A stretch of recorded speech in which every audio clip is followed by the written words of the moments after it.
Eh bien, bonjour à tous, nouvelle vidéo, c'est Charlène des Patas Monkeys. Je parle de Dolibar et du développement en particulier. Aujourd'hui, ça va être une vidéo assez particulière car on va parler en fait de tout ce qui a trait aux tâches planifiées et en particulier à la mise en place sur un environnement que je connais assez bien. Ça s'appelle OVH. C'est un hébergeur francophone. Je précise que vous allez avoir à peu près les mêmes choses. Donc ce que je vais donner, c'est propre à OVH. Et c'est quand même assez générique par rapport à d'autres hébergeurs, je présume. L'idée, c'est de vous présenter un petit peu comment fonctionnent les tâches planifiées et les cron. Donc là, je pars sur un environnement qui est un de mes environnements de qualification. Alors, pour vous expliquer, je présente un environnement de démonstration avec l'ensemble de mes modules, mais j'ai aussi un environnement de qualif pour faire des tests. Donc là, il est en 19.02, qu'importe. Je précise aussi que je vais vous montrer des numéros, des clés, mais vous inquiétez pas, à l'heure où sortira la vidéo, ça ne sera plus accessible. Bien, donc les tâches planifiées, ça correspond à ce module dans Dolibar que vous avez peut-être déjà vu, travaux planifiés, qui vous permet en fait d'automatiser certaines tâches. Donc quand on arrive sur le paramétrage, on va voir qu'il va falloir créer une clé de sécurité. Vous appuyez sur le petit truc ici, où vous mettez une valeur et vous l'enregistrez. Et ce système va fonctionner avec une URL qui va être appelée, et quand on appellera cette URL, ça déclenchera des travaux planifiés qui sont présents ici. Alors, là, vous avez une information qui s'appelle Cron Job ID. Ça, c'est si vous voulez indiquer qu'un travaux planifié se lance uniquement sur une tâche en particulier. Donc, par exemple, vous mettez 1 si vous voulez que ce soit que cette tâche, 2, 3, etc., etc. Si vous ne précisez pas le cron job ID, ce sera toutes les tâches qui se lanceront. Voilà. Donc là, ça se passe avec une URL. C'est-à-dire, si vous déclenchez l'URL, ça lancera le cron job. Alors là, il gueule parce que cron job ID, forcément, j'ai pas mis de valeur. Si je mets 1, là, ça la lance. Tout va bien. Je retourne sur mon environnement de cron job. OK. Je ferme ce truc-là. Voilà, parfait. Donc là, vous voyez, si je lance, ça va déclencher et je vois que dans les travaux planifiés, à ce moment-là, il est 15h49 à ma montre, il vient de se lancer. 14h58, il vient de se lancer. Donc jusque-là, tout va bien. On peut aussi lancer en appuyant sur cette petite flèche.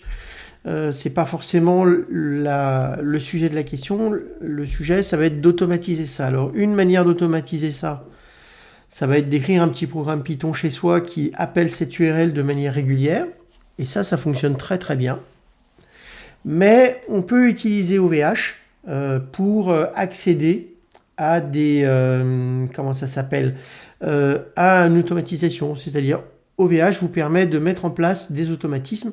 Et c'est ce qu'on va regarder chez eux. Donc moi, j'ai mis en place un automatisme. C'est sur mon environnement de qualification. Enfin, je ne vais pas rentrer trop dans le détail. Et on va regarder un petit peu qu'est-ce qu'on peut faire. Alors, la première chose, on va devoir lui donner un chemin, la commande à exécuter.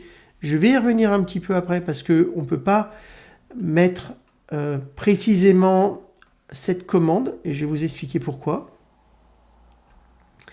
Ensuite, on va lui préciser la version de PHP que l'on utilise. Et donc là, on a plusieurs versions de PHP. Et ça, vous allez aller sur... alors, je vais faire un petit tour rapide. Si vous allez dans le paramétrage système de PHP, c'est là que vous aurez la version. Donc, vous mettez la même. Alors, il n'y aura pas le point quelque chose, mais bon, vous mettez un 7.4, c'est parfait. Là, c'est pour indiquer si vous voulez recevoir un log de l'exécution. C'est uniquement en cas d'erreur. Alors, soit vous mettez un contact administrateur technique, moi j'ai mis bon, mon adresse, enfin bref. Une petite description, on s'en fiche, et là vous avez la possibilité de planifier l'exécution de la tâche. Alors une petite précision par rapport à ça, donc là c'est le mode simple, j'ai mis toutes les heures, tous les jours de la semaine, etc.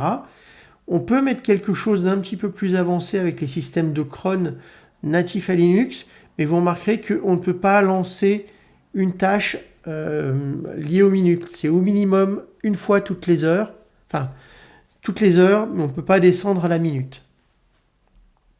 Et une fois qu'on a fait ce paramétrage, il y a un récapitulatif, on valide et la tâche est activée. Donc là, elle est avec un statut activé. Attention, pensez bien activer ici avec la petite cache parce que si vous ne cochez pas, ça ne se lancera pas. Donc ça va se lancer une fois toutes les heures, on est content. Mais alors, je vais faire un ajout de planification bidon. C'est juste pour vous montrer une petite chose, c'est que normalement, dans le meilleur des mondes, ici au niveau du paramétrage, j'aurais dû mettre quelque chose comme ça. Or, notre ami d'OVH n'aime pas du tout. Pourquoi? Déjà parce que il ne veut pas d'espace. Et là, on appelle un programme PHP en lui passant un espace parce que on l'exécute depuis le serveur. Et il y a un autre sujet, c'est que là, bon, j'ai une clé qui est assez longue, mais en fait, le problème, c'est que je vais aussi avoir une longueur maximum à 100 caractères. Donc, je ne peux pas passer ma commande directement, il va falloir que je la passe d'une autre manière. Et c'est pour ça que j'ai créé un petit fichier launch.php que je vais mettre sur mon serveur Git, comme ça vous pourrez le récupérer. Et qu'est-ce qu'on a dans ce fichier launch.php? Je vais vous le montrer tout de suite.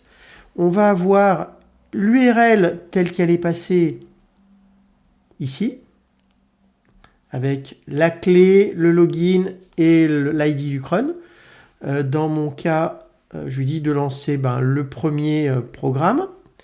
Et j'ai fait un petit truc supplémentaire, c'est que je lui ai demandé de me faire un fichier de log qu'il va me stocker dans la GED de Dolibar, ce qui va me permettre de pouvoir regarder.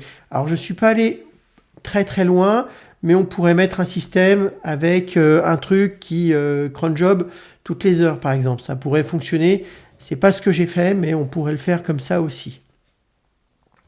J'ai une petite fonction CURL getContents qui va en fait appeler l'URL qui est ici, récupérer le résultat de l'URL et me stocker le résultat dans un fichier qui va être stocké dans la GED. Et donc là, j'ai un fichier logcron et donc je peux, alors le mieux c'est d'ouvrir, vous voyez, j'ai le résultat de ce qui s'est passé. Donc là, je vais savoir quel est le traitement, qu'est-ce qui s'est passé, est-ce que ça a été qualifié, c'est-à-dire refait, et si c'était bon ou pas bon.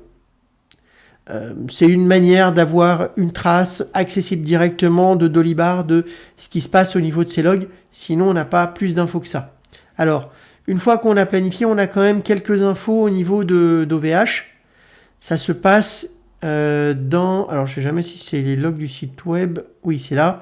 Là on a un petit fichier cron. Et donc dans ce fichier cron, là on voit que typiquement j'ai fait plusieurs exécutions et que mon traitement se lance toutes les 11h24, 12h24, 13h24, 14h24. Et là on a effectivement que le programme s'est bien passé, quand il y a des problèmes, il vous dit qu'il y a des problèmes, etc. etc. Voilà, c'était une petite info. Bon, c'était une vidéo assez rapide. Je crois que je suis même pas... Ouais, je suis à peu près à 10 minutes. Parce que, en fait, souvent, on a des questions par rapport au cron et à OVH. Là, vous aurez un petit peu quelques infos pour faire tourner tout ça.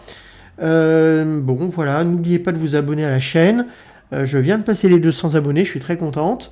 Mais, bon, voilà, j'essaye de continuer de vous publier quelques petites vidéos. Aujourd'hui, c'est une vidéo qui sortait un petit peu de l'habitude, mais qui me semblait être intéressante. Je vous souhaite une bonne fin de journée et à très bientôt.